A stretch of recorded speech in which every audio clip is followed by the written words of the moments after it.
Hello students, I am Abhishek and you are watching my YouTube channel Abhishek Academics. Today I'll cover a poem for the students of class 10 from their English textbook First Flight. The poem I am going to cover is Dust of Snow, composed by Robert Frost. This is your first poem of the book. I'll read the poem and explain it to you. First of all, we will discuss about the title. The title of the poem is Dust of Snow. As we know that snow means होता है बर्फ यानी ice and dust means धूल. But यहाँ dust of snow का मतलब बर्फ की धूल नहीं है. In this poem, dust of snow refers to small particles of the snow. जब स्नोफॉल होता है और किसी चीज के सरफेस पर बर्फ जम जाती है, तब जब उस चीज को हम लोग झाड़ते या हिलाते हैं तो जो स्नो के फ्लेक्स नीचे गिरते हैं उसको पोएट ने डस्ट ऑफ स्नो कहा है इस पोएम में. This is a short poem of 2 stanzas, 4 lines in each with a deeper and a larger meaning. The poet explains कि कैसे एक छोटी सी घटना, एक छोटा सा इंसिडेंट आपका पूरा जीवन बदल सकती है. तो चलिए let's begin the poem with the first stanza. The way a crow shook down on me the dust of snow from a hemlock tree. सबसे पहले हम लोग इस स्टैंजा के जो डिफिकल्ट वर्ड्स हैं उनको जान लेते हैं. फर्स्ट डिफिकल्ट वर्ड है आपका शुक. शुक यहाँ पर यूज किया गया है शेक के मीनिंग में, यानी शुक डाउन का मतलब है किसी चीज को नीचे हिलाकर गिरा देना. सेकेंड जो वर्ड है या हम कहें जो सेकेंड फ्रेज है वो है dust of snow which means small particles of snow. And last difficult word जो इस स्टैंजा में हमको मिलता है वो है हेमलॉक ट्री. हेमलॉक ट्री क्या होता है? हेमलॉक ट्री एक पॉइजनस ट्री होता है विद स्मॉल वाइट फ्लावर्स. ये दिखने में बिल्कुल पाइन ट्री या क्रिसमस ट्री की तरह होता है, लेकिन उसके कंपैरिजन में इसकी जो ब्रांचेस होती हैं वो थोड़ी वीक होती हैं. सो ये जो पोएम है ये सेट है एक सीन में जहाँ पोएट जो है बहुत ही सैड मूड में है और एक हेमलॉक ट्री के पास से गुजर रहा है. अब पोएट किस वजह से सैड फील कर रहा है ये रीजन पोएम में स्पेसिफाइड नहीं किया गया है. तो पोएट सैड मूड में है और हेमलॉक ट्री के पास से गुजर रहा है, तभी सडनली क्या होता है वही पोएट ने इस स्टैंजा में कहा है. तो वो कहते हैं कि the way a crow Shuk down on me the dust of snow from a hemlock tree. तभी क्या होता है जब वो वहां से गुजर रहे थे सडनली एक क्रो हेमलॉक ट्री के ऊपर कुछ मूवमेंट करता है जिससे पोएट के ऊपर ट्री से कुछ स्नो डस्ट आकर गिर जाती है. अब क्रो ने ट्री पर क्या मूवमेंट करी? वो ट्री पर आकर बैठा, ट्री से उड़ गया या ट्री पर बैठे बैठे हिला, ये पोएट ने स्पेसिफाई नहीं किया है. और साथ ही पोएट ने हमें ये भी नहीं बताया कि जो स्नो डस्ट है जो कि क्रो की मूवमेंट से उनके ऊपर गिरी वो उनके बॉडी के किस पार्ट पर गिरी, उनके हेड पर गिरी या शोल्डर पर गिरी.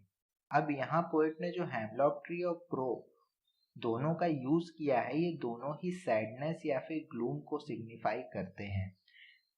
और ऐसा पोएट ने इसलिए किया है क्योंकि वो बहुत ही ज्यादा सैड मूड में थे. तो दोनों ही चीजें जो है वो पोएट के सैड मूड को सिग्निफाई करती हैं यहाँ पर.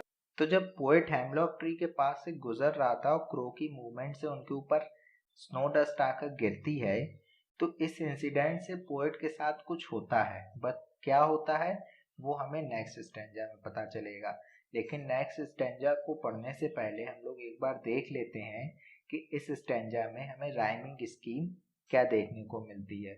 तो राइमिंग स्कीम जो इस स्टैंजा में है वो हमें मिलती है ए बी की देखने को.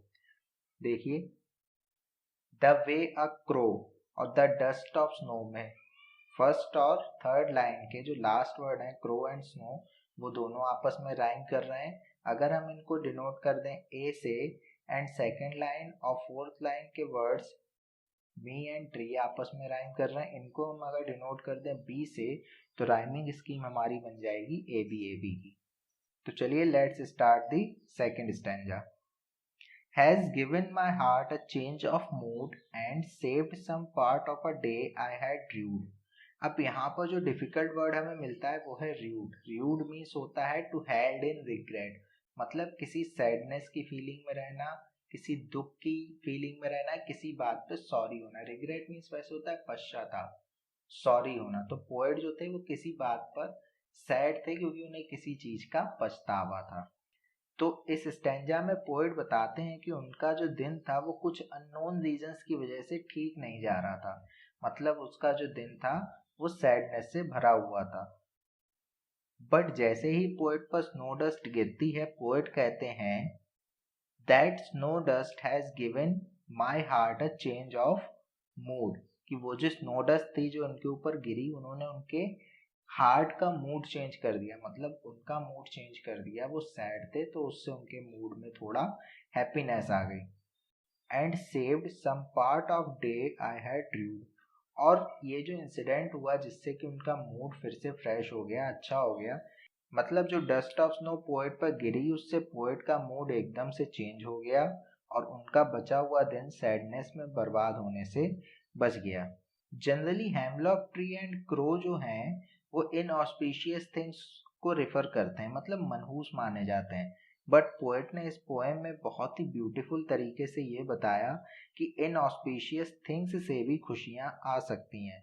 बस ज़रूरत है तो हमेशा एक पॉजिटिव फ्रेम ऑफ माइंड में रहने की। तो इस स्टैंजा की भी राइमिंग स्कीम समझ लेते हैं। इसमें भी फर्स्ट लाइन का आखिरी वर्ड और थर्ड लाइन का आखिरी वर्ड हार्ट और पार्ट आपस में राइम करता है, और सेकंड लाइन का last word and fourth line का लास्ट वर्ड रूड एंड म्यूड आपस में राइम करता है। तो इसकी राइमिंग स्कीम भी है A B A B. So let sum up the poem.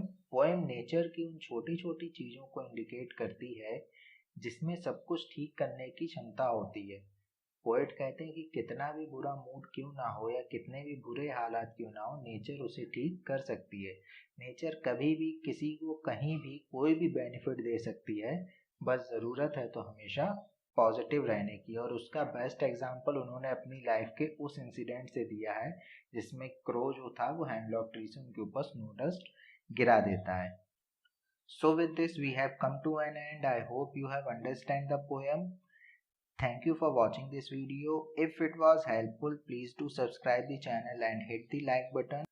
Also share this video with your friends. If you have any suggestions or comments, feel free to write them in comment section. Follow me on Insta and DM for your queries. Thank you.